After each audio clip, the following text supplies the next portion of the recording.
สวัสดีครับเพื่อนๆทุกคนยินดีต้อนรับเข้าสู่รายการเหมียวเหมาพอดแคสต์ Better Me วันนี้เหมียวเติมใจมีเรื่องที่อยากจะชวนคุยมากๆครับ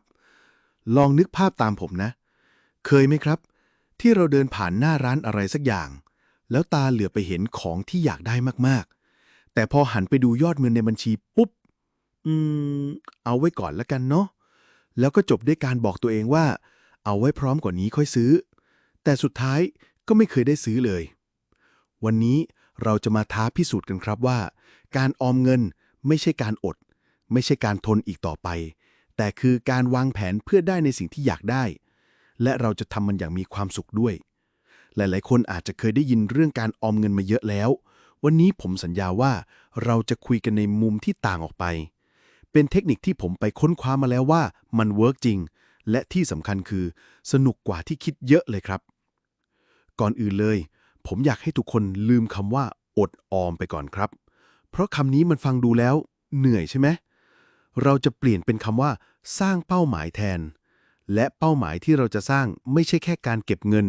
แต่เป็นการเก็บเงินเพื่อซื้อของขวัญให้กับตัวเองต่างหากครับปกติเราจะคิดว่าเก็บเงินเท่าไหร่ดีนะใช่ไหมครับแต่ลองเปลี่ยนคำถามใหม่ดูสิครับว่าถ้าอยากได้ของสิ่งนี้ต้องเก็บเงินอย่างไง ตัวอย่างเช่น ถ้าคุณอยากได้สมาร์ทวอชราคา 15,000 บาท เราจะไม่คิดว่าจะเก็บเงิน 15,000 บาทยังไง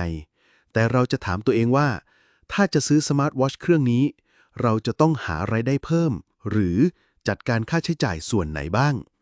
เทคนิคนี้เรียกว่า goal based savings หรือการออมตามเป้าหมาย เป็นแนวคิดที่นักการเงินชื่อดังหลายคนแนะนำ เพราะมันทำให้เราเห็นภาพชัดเจนว่าทำเพื่ออะไร ไม่ใช่แค่การเก็บเงินไปเรื่อยๆ โดยไม่มีจุดหมายครับ ผมมีเรื่องเล่าจากเพื่อนสนิทคนหนึ่งครับ ชื่อบอย บอยเป็นฟรีแลนซ์ช่างภาพที่ชอบเที่ยวต่างประเทศมากๆ แต่งบก็จำกัดเหมือนเราหลายคนนี่แหละครับ บอยบอกว่าเขาใช้วิธีที่เรียกว่ากล่องสี่เหลี่ยมมหัศจรรย์ โดยเขาจะเอาสติกเกอร์รูปสถานที่ที่อยากไป เช่น ภูเขาไฟฟูจิที่ญี่ปุ่น หรือโคลอสเซียมที่โรม มาแปะไว้บนกล่องกระดาษแข็งๆใบหนึ่ง จากนั้นทุกๆ ครั้งที่เขาได้ค่าจ้างจากการทำงาน หรือได้เงินพิเศษ เช่น มีลูกค้าจ่ายเพิ่มให้เพราะชอบผลงานเป็นพิเศษ เขาจะเอาเงินส่วนหนึ่งอาจจะ 10-20%ใส่ลงไปในกล่องนี้ทันที บอยไม่ได้มองว่ามันเป็นการออม แต่บอยมองว่ามันคือการลงทุนในความสุขของตัวเอง และทุกครั้งที่เขาเห็นกล่องใบนี้ เขาก็จะมีกำลังใจขึ้นมาทันที บอยทำแบบนี้อยู่เกือบปีครับ จนในที่สุดเงินในกล่องนั้นก็เพียงพอที่พาเขาไปเที่ยวญี่ปุ่นได้จริงๆ นี่ไม่ใช่เรื่องบังเกิดนะครับ แต่มันคือการสร้างแรงจูงใจให้ตัวเองได้ดีมากๆ เพราะเป้าหมายของเรามันชัดเจนและจับต้องได้ครับ เอาละครับ จากเรื่องของบอย เรามาดูเทคนิคเพิ่มเติมที่ทำตามได้เลยดีกว่าครับ เพื่อให้การออมเงินของคุณสนุกขึ้นไปอีก เทคนิคที่ใช้หลักการทางจิตวิทยา The Psychology of Savings รู้ไหมครับว่าการออมเงินก็มีหลักการทางจิตวิทยาเข้ามาเกี่ยวข้องด้วย เทคนิคที่ผมจะกำลังจะเล่าให้ฟังนี้ไม่ใช่แค่การบังคับตัวเอง แต่เป็นการหลอกสมองให้รู้สึกว่าเราไม่ได้กำลังอดออมเลย วิธีจับคู่เงินอย่างชาญฉลาด The Smart Pairing ลองตั้งกฎกับตัวเองดูสิครับว่าทุกครั้งที่เราใช้เงินเพื่อความสุขเล็กๆน้อยๆ เช่น ซื้อกาแฟแก้วโปรดราคา 100 บาท เราจะต้องหยอดเงินจำนวนเท่ากันนั้นลงไปในบัญชีออมเงินเพื่อเป้าหมายของเรา เทคนิคนี้ทำให้เราไม่รู้สึกผิดกับการใช้เงินครับ เพราะเราได้ทั้งความสุขในปัจจุบันและสุขในอนาคตไปพร้อมๆกันเลย มันเหมือนเรากำลังแลกเปลี่ยนความสุขอย่างชาญฉลาดนั่นเองครับ วิธีตั้งชื่อบัญชีที่สร้างแรงบันดาลใจ ลองเปลี่ยนชื่อบัญชีในแอปบัญชีธนาคารของคุณดูสิครับ แทนที่จะชื่อบัญชีเงินเก็บ ลองเปลี่ยนเป็นเงินไปเที่ยวญี่ปุ่น หรือเงินซื้อกล้องใหม่ การทำแบบนี้จะช่วยให้สมองของเราเห็นภาพชัดเจนขึ้นว่า เงินก้อนนี้มีหน้าที่และเป้าหมายที่ชัดเจน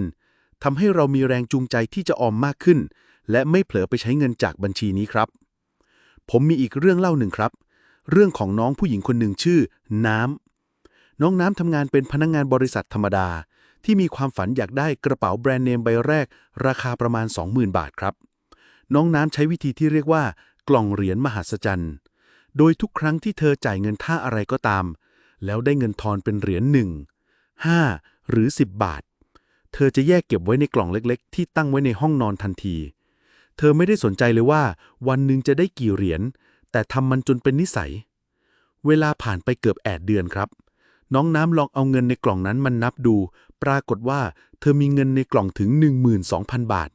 ซึ่งเป็นจำนวนที่มากกว่าที่เธอคิดไว้มากๆน้องน้ำบอกว่าเธอแทบไม่รู้สึกเลยว่ากำลังออมเงินอยู่เลยเพราะมันเป็นแค่เงินเศษเหรียญที่ปกติเราจะวางทิ้งไว้แต่พอทำแบบนี้มันกลับกลายเป็นเงินก้อนใหญ่ที่ช่วยให้ความฝันของเธอใกล้ความเป็นจริงมากขึ้นไปอีกครับเรื่องของน้องน้ำสอนให้เราเห็นว่าการออมเงินไม่จำเป็นต้องเริ่มจากเงินก้อนใหญ่เสมอไปบางครั้งการเริ่มต้นจากสิ่งเล็กๆน้อยๆที่เรามองข้ามไปในชีวิตประจำวันก็สามารถสร้างผลลัพธ์ที่ยิ่งใหญ่ได้อย่างเหลือเชื่อครับเป็นยังไงกันบ้างครับผมเชื่อว่าการออมเงินไม่ใช่เรื่องที่น่าเบื่ออีกต่อไปแล้วนะครับมันคือการเดินทางที่เรากำลังสร้างเส้นทางไปสู่ความสุขที่ตั้งใจไว้การได้ของที่อยากได้โดยที่เราไม่ต้องรู้สึกผิดเพราะเราวางแผนมาอย่างดีแล้วมันคือรางวัลที่ยิ่งใหญ่ที่สุดครับไม่ว่าจะเป็นการออมเงินเพื่อไปเที่ยวแบบบอยหรือการออมเงินเพื่อซื้อกระเป๋าแบรนด์เนมแบบน้องน้ำทุกเรื่องราวที่เราได้ฟังกันในวันนี้มีสิ่งหนึ่งที่เหมือนกันครับคือการเริ่มต้องลงมือทำการออมเงินไม่ใช่การรอให้เงินเดือนเหลือแต่เป็นการสร้างเงินเหลือต่างหากครับสุดท้ายนี้ผมขอฝากคำคมที่ชอบมากๆไว้ครับของขวัญที่ดีที่สุดไม่ใช่ของที่ได้มาโดยง่ายแต่คือของที่เราได้มาด้วยความพยายามขอให้ทุกคนสนุกกับการออมเงินเพื่อของขวัญสุดพิเศษของตัวเองครับถ้าชอบเนื้อหาแบบนี้อย่าลืมกดติดตามและกดแชร์เพื่อเป็นกำลังใจให้เหมียวเติมใจด้วยนะครับและมาร่วมกันเป็น Better Me ไปด้วยกันในตอนต่อไปสำหรับวันนี้สวัสดีครับรายการเหมียวเมาส์พอดแคสต์ Better Me